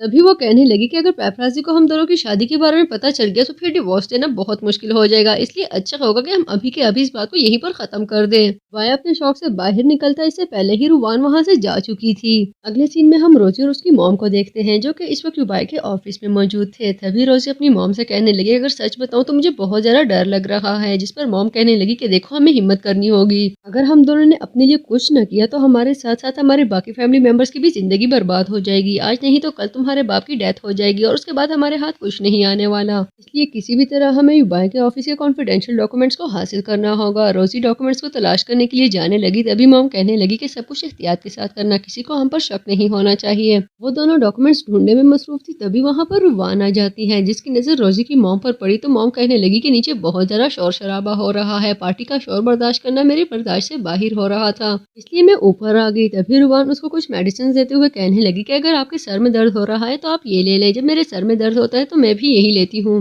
रुवान को फील होता है कि उन दोनों के अलावा भी वहाँ पर कोई मौजूद है। तभी वो कहने लगी मुझे लगता है कि युबाई ऊपर आ गया है, मुझे उससे कुछ बात करनी है। तभी मॉम उसे रोकते हुए कहने लगी कि मुझे युबाई की फैमिली को लेकर तुम्हारे साथ कोई डिस्कशन करनी है। लेकिन रुवान उन्हें मना करते हुए कहने लगी मुझे नहीं लगता कि मुझे आपके साथ मजीद कुछ डिस्कस करना है और युबाई की फैमिली को तो मैं बिल्कुल भी डिस्कस नहीं करना चाहती। लेकिन वो रुवान को अपने साथ चलने के लिए कहती हैं। कुछ देर में वो दोनों एक रूम में एंटर हुए। तभी वो कहने लगी कि देखो तुम अच्छे से जानती हो कि हमारे घर में मेरी और रोजी की पोजीशन कितनी वीक है। रोजी के डैड की जिंदगी का कोई भरोसा नहीं और युबाई तो वैसे भी हमसे बहुत नफरत करता है। देखो अगर तुमने हमारा साथ ना दिया तो मेरे दोनों बच्चे रुल जाएंगे। मैं तुमसे रिक्वेस्ट करती हूँ कि प्लीज हमें सपोर्ट करो, प्लीज मेरे बच्चों की फ्यूचर की खातिर। लेकिन युबाई को इस बात के लिए कन्विंस करो कि वो हमें इनहेरिटेंस में से हमारे शेयर्स दे दें। रुवान उन्हें यकीन दिलाती है कि वो जरूर उनका साथ देने की कोशिश करेंगी। तभी वो वहां से चली गई तो रुवान फिर जाने लगी। अचानक से उसको रियलाइज होता है कि युबाई के ऑफिस का दरवाजा खुला हुआ है और वो काफी शॉक हो गई कि वो इस वक्त ऊपर क्या कर रहा है, कि उसको तो पार्टी में होना चाहिए था। जैसे ही वो अंदर आती है उसे रियलाइज होता है कि टेबल के पीछे कोई मौजूद है। एक्चुअली वो रोजी थी जो डॉक्यूमेंट्स को बहुत आसानी से हासिल कर चुकी थी और सोच रही थी कि अब युबाई को कौन बचाएगा। रुवान के स्टेप्स की आवाज सुनते ही रोजी छुप चुकी थी। तभी रुवान कहने लगी कि देखो तुम जो कोई भी हो, मैंने तुम्हें देख लिया है, अब छुपने का कोई फायदा नहीं, इसलिए सामने आ जाओ। तभी रोजी सामने आ जाती है। रुवान उससे पूछती है कि तुम यहाँ पर क्या कर रही थी, जिस पर वो कहने लगी मुझे नहीं लगता कि मुझे तुम्हें आंसर देना चाहिए, और वैसे भी मेरे सामने तुम्हारी कोई हैसियत नहीं, मैं तुम्हारे रिश्ते को मानती ही नहीं हूँ। तभी रुवान कहने लगी कि मैं एक सेक्रेटरी की हैसियत से पूछ रही हूँ। लेकिन रोजी उसे कहती है कि देखो तुम्हारी बिल्कुल कोई औकात नहीं, अगर तुम्हें लगता है कि मेरा भाई तुम्हें पसंद करता है तो वो तुम जैसी लड़कियों को घास भी नहीं डालता, इनफैक्ट वो तुम्हें यूज कर रहा है। तुमने उससे शादी की है लेकिन इस बारे में हमारे फैमिली के कुछ बड़ों के अलावा किसी को भी नहीं पता। रुवान उसके हाथ में मौजूद फाइल हासिल करने की कोशिश करती है। तभी वो देखती है कि उसके हाथ में 2 टिकट्स के अलावा कुछ भी नहीं है। रुवान नीचे आती है जहाँ पर रोजी की मॉम युबाई की मॉम के साथ मौजूद थी और उनसे कह रही थी कि मैंने पहले तुम्हें बहुत आसानी से किक आउट कर लिया था और अभी मैं तुम्हारे साथ यही करूंगी। इस पर युबाई की मॉम कहने लगी कि अब की बार मैं पिछली की तरह आसानी से मैदान छोड़कर जाने वाली नहीं हूँ। उन दोनों के दरमियान लड़ाई बढ़ती गई। तभी रोजी की मॉम उन्हें थप्पड़ मारने लगी लेकिन रुवान उनको बचाते हुए आगे आती है। तभी थप्पड़ उसके मुंह पर लग जाता है। रोजी की मॉम रुवान को यकीन दिलाती है कि वो ऐसा नहीं करना चाहती थी और ये सब युबाई की मॉम की वजह से हो रहा है, उन्होंने सारा इन्वायरमेंट खराब कर दिया है। तभी रुवान कहने लगी कि ये सब उन्होंने नहीं बल्कि आपने किया है। रोजी की मॉम एक दफा फिर गार्ड्स को बुलाने लगी। तभी युबाई की मॉम कहती है कि तुम शायद भूल रही हो कि मैं इस कंपनी के प्रेसिडेंट की मॉम हूँ। तभी रुवान कहने लगी कि क्या तुम युबाई की मॉम हो, मुझे तो लगा था कि शायद आप उनकी गर्लफ्रेंड होंगी। तभी वो कहने लगी कि क्या मैं इतनी यंग लगती हूँ, जिस पर रुवान कहती है कि हाँ आप वाकई बहुत यंग हैं। वहाँ पर मौजूद बाकी बिजनेसमैन कहने लगे कि तुम होती कौन है ये सब डिसाइड करने वाली कि कौन माहौल खराब कर रहा है और कौन ठीक, जबकि खुद तुम एक सेक्रेटरी हो। रोजी की मॉम सबको बताती है कि ये सिर्फ सेक्रेटरी ही नहीं बल्कि युबाई की वाइफ भी है। इस बात पर सब लोग काफी शॉक हो गए और शैन को बहुत ज्यादा गुस्सा आने लगा। वहाँ पर मौजूद सभी लोग रुवान को जज करते हुए कहने लगे कि देखो इसने अपने बॉस को सेड्यूस किया है, तभी इसे शादी करने के अलावा उनके पास कोई ऑप्शन नहीं था। इतने में वहाँ पर युबाई आ जाता है। युबाई की मॉम उसे बताती है कि किस तरह रोजी की मॉम ने उनको थप्पड़ मारने की कोशिश की और रुवान ने उन्हें बचाया। तभी युबाई उनको कहता है कि अगर आइंदा आपने ऐसी कोई भी गलती की तो मैं आपको बता दूं कि आप मेरी शक्ल देखने के लिए तरस जाएंगी और उसके बाद मुझसे किसी किस्म की रहम की उम्मीद मत रखिएगा। इतने में युबाई की मॉम रुवान को अपने साथ लेकर चली जाती हैं। तभी वो रुवान को एक ड्रेस देते हुए कहने लगी मैं चाहती हूँ कि तुम अच्छी ड्रेसिंग करो ताकि तुम्हें देखकर ही तुम्हारे स्टैंडर्ड का पता लगाया जा सके। जबकि वो ड्रेस लेने के लिए रुवान काफी हेजिटेशन फील कर रही थी। मॉम रुवान को रोजी और उसकी मॉम से बचकर रहने के लिए कहती हैं और उसे बताती हैं कि किस तरह पास्ट में रोजी की मॉम ने उनका घर तोड़ा और उनकी वजह से युबाई को कितनी सारी मुश्किलात फेस करनी पड़ी। रुवान उन्हें बताती है कि किस तरह रोजी की मॉम ने उसे बैंक कार्ड देकर उसे अपनी साइड पर करने की कोशिश की लेकिन थैंकफुली उसने वो बैंक कार्ड वापस कर दिया था। अगले सीन में रुवान अपने ऑफिस में मौजूद थी। तभी वो अपने कुछ कोलीग्स को उनका प्रोजेक्ट कंप्लीट करने के लिए कहती हैं, जिस पर वो लड़कियां इनकार करते हुए कहने लगी कि हम ऑलरेडी बहुत ज्यादा थक चुके हैं और तुम अच्छे से जानती हो कि इतने कम समय में इतना बड़ा प्रोजेक्ट कवर नहीं किया जा सकता। लेकिन जब रुवान उन्हें इस प्रोजेक्ट को कंप्लीट करने के लिए फोर्स करने लगी तभी वो लड़कियां न सिर्फ रुवान को बुली करती हैं बल्कि उसका काम करने से साफ इनकार कर देती हैं। तभी वहाँ पर युबाई आ जाता है जो उन लड़कियों को फायर कर देता है और रुवान को अपने साथ चलने के लिए कहने लगा। बाहर आते ही युबाई रुवान को कहता है कि अगर मेरे होते हुए भी कोई तुम्हें बुली करता है तो फिर मेरी पर्सनैलिटी पर ही लानत है, और वैसे भी मैं जानता हूँ कि तुम मुझसे नाराज हो लेकिन तुम्हें इतनी बड़ी बात नहीं करनी चाहिए थी। देखो मैं बहुत पॉजिटिव हूँ लेकिन मैं अपने आप को जरूर चेंज करने की कोशिश करूंगा। युबाई रुवान को हक करके उसे काम करने की कोशिश करता है। तभी वहाँ पर शैन आ जाती है जो उन दोनों को एक साथ देखकर काफी डिस्टर्ब हो चुकी थी। रुवान अच्छे से जानती थी कि ये सब देखकर शैन काफी डिस्टर्ब हो चुकी होगी क्योंकि उसने उसे कुछ भी नहीं बताया था। तभी वो शैन के पास आकर उसे सब एक्सप्लेन करने लगी लेकिन शैन उसकी एक बात सुनने के लिए भी राजी नहीं थी। सीन शिफ्ट होता है तो हम रुवान को देखते हैं जिसको एक दफा फिर वैंग की कॉल आती है। वैंग उसे कहता है कि तुम मेरा ऑफिस क्यों नहीं ज्वाइन कर लेती, जिस पर वो कहने लगी कि नहीं मैं अपने काम में काफी खुश हूँ। तभी वैंग उसे कहने लगा मुझे समझ नहीं आ रही तुम अपना टैलेंट एक ऐसी कंपनी में क्यों जाया कर रही हो जो बैंक करप्ट हो चुकी है। तभी रुवान मन ही मन में सोचने लगी कि आखिर मुझे युबाई ने इस बारे में कुछ बताया क्यों नहीं।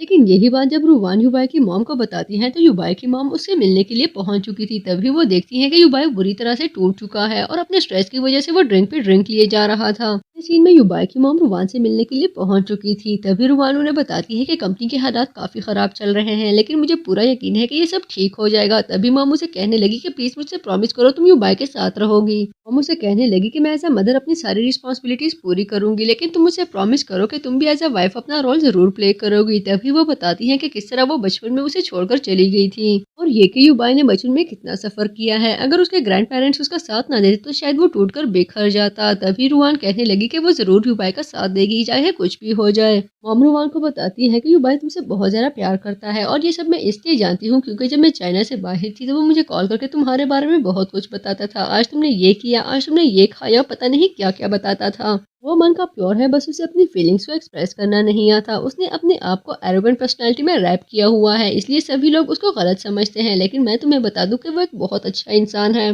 बस उसे समझे जाने की जरूरत है। तभी रुवान कहने लगी कि मैं जरूर उसका साथ दूंगी, चाहे इसके लिए मुझे पूरी दुनिया से ही क्यों ना टक्कर लेनी पड़े। तभी वहाँ पर रोजी की मॉम आ जाती है, जो आते ही एक दफा फिर युबाई की मॉम को उनकी जगह याद दिलाने लगी, जिस पर वो कहती है कि देखो तुम किसी किस्म की खुशफहमी में मत रहो, तुम अच्छे से जानती हो कि मेरी और युबाई के डैड की अभी तक डिवोर्स नहीं हुई। जिस पर रोजी की मॉम कहने लगी कि इस सबसे फर्क नहीं पड़ता, जनरली लोगों की नजर में तुम्हारी कोई जगह बाकी नहीं रही। तभी रुवान कहने लगी कि इन्होंने आपको बताया ना कि इनकी डिवोर्स नहीं हुई, अगर ये लीगली आपके साथ फाइट करने लगी तो आप सब कुछ हार जाएंगी, आपके हाथ में एक पैनी भी नहीं रहेंगी। तभी रोजी की मॉम कहने लगी कि कम अज कम मुझे ये खाली खोली धमकियों से डराने की कोशिश मत करो। रोजी की मॉम वहाँ से जाती इससे पहले ही मन में कहने लगी कि रुवान तुम्हें मैं एक बहुत अच्छा सबक सिखाने वाली हूँ। जबकि उनके जाने के बाद युबाई की मॉम रुवान से पूछती है कि क्या जो सब कुछ तुमने कहा वो सच है, जिस पर रुवान बताती है कि हाँ ये सब सच है, आप लीगली इस फाइट को जीत सकती हैं, लेकिन मुझे इस बात का डर है कि अगर जर्नलिस्ट ने इनका साथ दिया तो शायद हम ये मुकदमा हार जाएं। लेकिन मेरे जीते जी मैं आपको कभी भी हारने नहीं दूंगी, चाहे उसके लिए मुझे दिन रात ही एक क्यों ना करनी पड़े। अगले सीन में रुवान अपने ऑफिस में मौजूद थी। तभी उसके बुलाने पर उसकी फ्रेंड लू आ जाती है, जो कि एक लॉयर थी, और वो वैंग की कुछ पिक्चर्स दिखाते हुए कहने लगी कि क्या तुम जानती हो वैंग और रोजी दूर के रिश्तेदार हैं। दुबई की कंपनी की जो सिचुएशन तुमने मुझे बताई है, अब मुझे पूरा यकीन हो चुका है कि इस सब के पीछे वैंग और रोजी का ही हाथ है।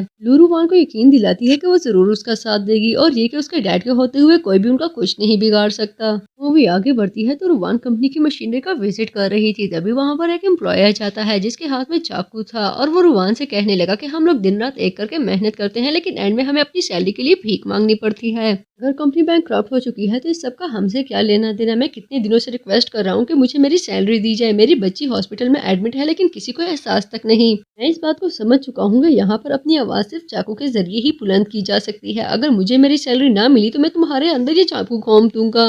वानू से बताती है कि देखो मैं तुम्हारी सैलरी भिजवा चुकी हूँ, आज नहीं तो कल तुम्हें तुम्हारी सैलरी मिल जाएगी। आखिर तुम इतने गुस्से में क्यों हो? प्लीज इस चाकू को रख दो, तुम मुझे नुकसान पहुंचा दोगे तो बाद में पछताओगे। लेकिन उस एम्प्लॉय का गुस्सा तो शायद किसी सूरत कम होने वाला नहीं था। तभी वो कहने लगा कि मुझे तुम्हारे जीने या मरने से बिल्कुल फर्क नहीं पड़ता। मेरी छोटी बच्ची हॉस्पिटल में एडमिट है, रोजाना मेरी फैमिली मेरा वेट कर रही होती है ताकि मैं उसके बिल पे कर सकूं। लेकिन आखिर तुम लोगों को इस सब का क्या एहसास होना है, क्योंकि तुम सबकी जेबें भरी हुई हैं। इतने में वहां पर युबाई आ जाता है, जो उस एम्प्लॉय को चाकू नीचे रखने के लिए कहता है। लेकिन वो एम्प्लॉय अभी अपनी जिद पर कायम था कि उसको उसकी सैलरी अभी के अभी मिलनी चाहिए। तभी युबाई कहने लगा कि देखो मैं तुम्हारी सिचुएशन समझ सकता हूँ, लेकिन तुम्हें भी मेरी सिचुएशन को समझने की कोशिश करनी होगी। मुझे इस बात का अच्छे से एहसास है कि इस प्रोजेक्ट के लिए तुमने अपना खून पसीना बहाया है, लेकिन मैं भी इसमें एक बहुत बड़ी अमाउंट इन्वेस्ट कर चुका हूँ और इसी प्रोजेक्ट की वजह से मेरी पूरी कंपनी बैंकक्रप्ट होने वाली है। लेकिन मैं तुम्हें यकीन दिलाता हूँ कि तुम्हें तुम्हारी सैलरी जरूर मिलेगी। इनफैक्ट तुम्हारी बच्ची के लिए मुझसे जो हो सकेगा मैं जरूर करूंगा। तभी एम्प्लॉय कहने लगा तो तुम ये कहना चाह रहे हो कि तुम्हारी कंपनी बैंकक्रप्ट हो चुकी है?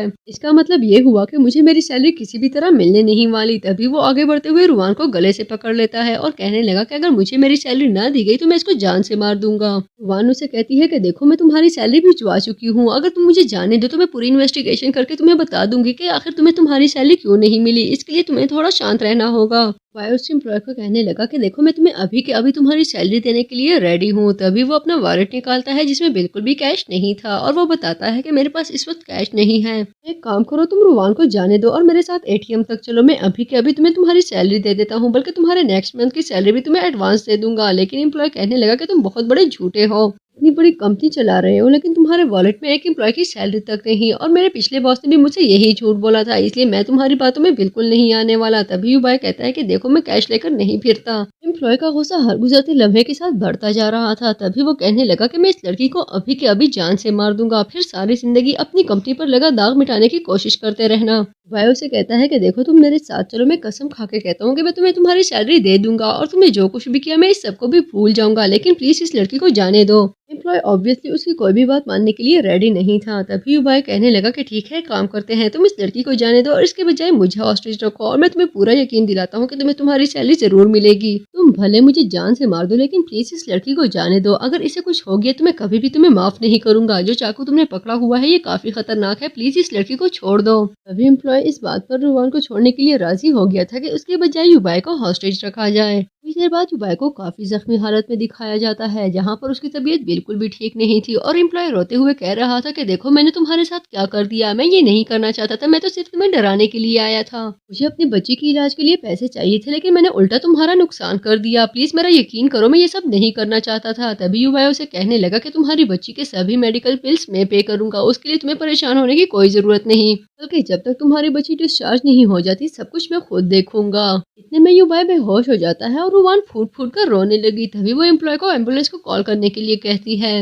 अगले सीन में युबाई को होश आ चुका था। तभी रुवान उसके पास बैठी उसे पूछ रही थी कि क्या जरूरत थी इस तरह की बेवकूफ़ी करने की, जबकि तुम अच्छे से जानते हो कि इस तरह के लोगों का बिल्कुल भी भरोसा नहीं किया जा सकता। रुवान युबाई को बताती है कि तुम्हारी बेहोशी ने मुझे मौत तक डरा दिया था, मुझे बिल्कुल भी यकीन नहीं आ रहा था कि मैं तुम्हें वापस हासिल कर पाऊंगी। शुक्र है कि तुम बिल्कुल ठीक हो और हाँ, ज्यादा हिलने की बिल्कुल भी जरूरत नहीं। डॉक्टर्स का कहना है कि तुम्हारे जख्म काफी गहरे हैं और उनको ठीक होने में शायद कुछ टाइम लग जाए। तभी युबाई उसे एम्प्लॉय के बारे में पूछता है, जिस पर वो बताने लगी कि उसको पेमेंट की जा चुकी है। रुवान युबाई से कहने लगी कि अगर हम चाहें तो उस एम्प्लॉय को पुलिस के हवाले कर सकते हैं, जिस पर युबाई कहने लगा मुझे नहीं लगता कि हमें ऐसा करना चाहिए, एक्चुअली उसकी कोई गलती नहीं थी, वो बेचारा खुद मजबूर था। रुवान युबाई को बताती है कि लू के थ्रू उसने काफी इन्वेस्टिगेशन करवाई है, सभी एम्प्लॉयज को सैलरीज नहीं मिली थी और एक्चुअली इसके पीछे मिस्टर वैंग का हाथ था। तभी युबाई कहने लगा कि हाँ तुम सही कह रही हो, मैं कंस्ट्रक्शन साइट पर जाने से पहले ही सबकी इन्वेस्टिगेशन करवा चुका था। सिर्फ सैलरीज ही नहीं बल्कि बहुत सारा नॉन कन्फर्म मटीरियल भी साइट्स पर पहुंच चुका है और ये सब भी वैंग की वजह से हुआ, जो कि एक बहुत बड़ा रिस्क है। लेकिन मुझे पहले ही आइडिया था कि वैंग मेरे पीठ पीछे जरूर कुछ ना कुछ कर रहा है, लेकिन वो इतने बड़े स्केल पर कर रहा होगा ये आइडिया मुझे बिल्कुल भी नहीं था। युबाई को खोने का सोचकर रुवान फूट फूट कर रोने लगी। तभी युबाई उसे कहता है कि अब मैं बिल्कुल ठीक हूँ, इसलिए तुम्हें परेशान होने की कोई जरूरत नहीं। रुवान उससे पूछती है कि अब हमें क्या करना चाहिए, जिस पर युबाई कहने लगा कि अब हमें फाइट बैक करना होगा और फाइट बैक करना मैं बहुत अच्छे से जानता हूँ, इसलिए तुम बिल्कुल बेफिक्र हो जाओ। रुवान युबाई के करीब होते हुए उसे किस करने लगी। वो दोनों एक इंटीमेट किस शेयर करते हैं। तभी वहाँ पर लू के साथ साथ युबाई की मॉम भी आ जाती है, जो उन दोनों को एक दूसरे के करीब देखकर काफी खुश हो चुकी थी। तभी लू कहने लगी कि देखो ये सब कितना फिल्मी लग रहा है और देखे जरा ये लड़की कितनी अच्छी लग रही है आपके बेटे के साथ। मूवी के अगले सीन में युबाई अपने ऑफिस में अपने लॉयर्स के साथ मौजूद था और उन्हें वैंग और रोजी की मॉम की पिक्चर दिखाते हुए कह रहा था कि देखे ये दोनों मेरे पीठ पीछे क्या कुछ करते फिर रहे हैं।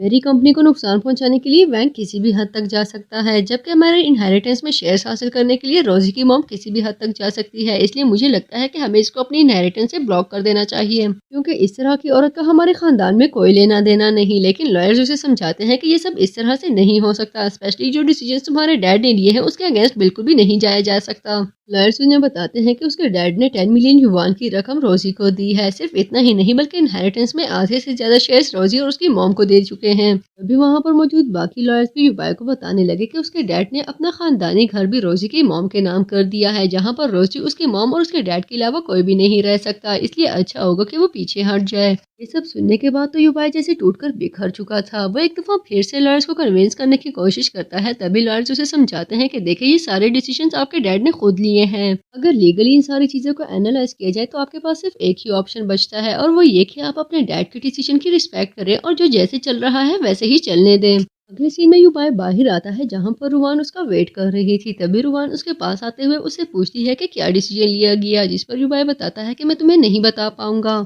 युबाई रुवान को हक करता है, जिस पर रुवान को लगता है जैसे वो टूटकर बिखर जाएगा। तभी युबाई उसे बताता है कि मेरी कंपनी के सभी शेयर होल्डर्स ने मुझे बचा लिया। जब मेरी लॉयर से बात हुई तो उन्होंने मुझे बताया कि डैड ने हमारी इनहेरिटेंस को लेकर क्या डिसीजंस लिए हैं, लेकिन जब सभी शेयर होल्डर्स ने इस बात को सामने रखा कि किस तरह रोजी ने हमारी कंपनी में घुसकर हमारे ऑफिस से चोरी की है, उसने न सिर्फ हमारी कंपनी से पैसे बल्कि बहुत सारे कॉन्फिडेंशियल डॉक्यूमेंट्स भी चुराए हैं, और उसके बाद उसे इनहेरिटेंस में से कुछ भी नहीं मिलना चाहिए, क्योंकि कम से कम एक चोरी करने वाली लड़की को वो कभी भी अपनी कंपनी का हिस्सा नहीं बनने देगी। तभी युबाई उसे बताता है कि क्या तुम जानती हो, रोजी ने हमारे ऑफिस से काफी कॉन्फिडेंशियल डॉक्यूमेंट्स भी चुराए थे। तभी रुवान को याद आता है कि एनुअल पार्टी वाले दिन उसने रोजी को युबाई के ऑफिस में देखा था और उसे उसी दिन यकीन हो गया था कि दाल में जरूर कुछ न कुछ काला है, क्योंकि रोजी की शक्ल ही बता रही थी कि उसने जरूर कुछ न कुछ बिगाड़ा होगा। युबाई रुवान से कहता है कि देखो ये सब हमने कर दिया, मैंने तुमसे कहा था ना कि जब तक तुम मेरे साथ हो मैं इस पूरी दुनिया को भी कॉन्कर कर सकता हूँ। और तभी वो रुवान को हक कर लेता है। नेक्स्ट सीन में रुवान को वेडिंग ड्रेस में दिखाया जाता है, जहाँ पर वो सभी लोग के होश उड़ाने के लिए बिल्कुल तैयार थी, जबकि उसके पास बैठी लू से कह रही थी कि देखो तुमने कितनी जल्दी शादी कर ली, मुझे बिल्कुल यकीन ही नहीं आ रहा कि तुम शादी कर रही हो। लू नरोठे अंदाज में उसे कहने लगी क्या जरूरत थी इतनी जल्दी शादी करने की, अभी तो हमने अपनी जवानी एंजॉय करनी थी। तभी वहाँ पर युबाई आ जाता है, जिसको देखते ही लू कहने लगी कि तुम यहाँ पर क्यों आए हो, अभी तो शादी स्टार्ट भी नहीं हुई। अगर तो तुम यहाँ पर रुवान से मिलने के लिए आए हो तो मैं तुम्हें बता दूं कि मेरे होते हुए तुम उससे बिल्कुल भी नहीं मिल सकते। तभी युबाई उसे कहने लगा मुझे नहीं लगता कि तुम मेरी कंपनी में इंटर्नशिप करना चाहोगी। इस पर वो कहने लगी कि ऑब्वियसली इंटर्नशिप तो मैं जरूर करना चाहूंगी। तभी युबाई उसे कहता है कि ठीक है, अगर तुम्हें अपनी इंटर्नशिप में जरा भी इंटरेस्ट है तो फिर आगे से हट जाओ। लेकिन वो बिल्कुल भी हटने के लिए रेडी नहीं थी। युबाई उसे धमकाते हुए कहने लगा कि अगर तुम सामने से ना हटी तो मैं तुम्हारे इस महीने की सैलरी काट लूंगा। लेकिन लू पर इस बात का बिल्कुल भी असर नहीं हुआ था। तभी वो कहने लगा कि मैं तुम्हारी अगले महीने की सैलरी भी काट रहा हूँ। इस पर लू से कहती है कि तुम अच्छे से जानते हो कि मेरे पास पैसों की कोई कमी नहीं है, इसलिए पैसों को लेकर मुझे धमकाने की गलती मत करो। तभी युबाई उसे कहता है कि शायद तुम अपना इंटर्नशिप सर्टिफिकेट हासिल नहीं करना चाहती। और इंटर्नशिप सर्टिफिकेट का नाम सुनते ही लू कहने लगी कि प्लीज प्लीज उसको बीच में मत लाओ, मैं किसी भी तरह उसको खोना नहीं चाहती। और वो बीच में से हट जाती है। वो वहां से जा चुकी थी। तभी युबाई रुवान की तरफ कदम बढ़ाते हुए उससे पूछने लगा कि क्या तुम इस सब के लिए रेडी हो। जिस पर वो कहने लगी कि सिर्फ मैं ही नहीं बल्कि हम दोनों इस शादी के लिए आज बिल्कुल रेडी हैं। रुवान के करीब आते हुए युबाई उसे अपनी गिरफ्त में लेकर केस करने लगा। तभी उनको गेस्ट की आवाज आती है जो कह रहे थे कि देखो बिल्कुल चांद और सूरज की जोड़ी लग रही है, एक साथ ऐसे चमक रहे हैं जैसे इनको एक दूसरे के लिए ही बनाया गया हो। और ये सब सुनते ही वो दोनों खुशी से मुस्कुराने लगे। और इसके साथ ही हमारी खूबसूरत सी मूवी की हैप्पी एंडिंग हो चुकी थी। लेकिन अगर यहाँ तक पहुँच चुके हो तो वीडियो को लाइक करना और चैनल को सब्सक्राइब करना बिल्कुल भी मत भूलिएगा। मजीद ऐसी जबरदस्त चाइनीज मूवीज के लिए स्टे ट्यून।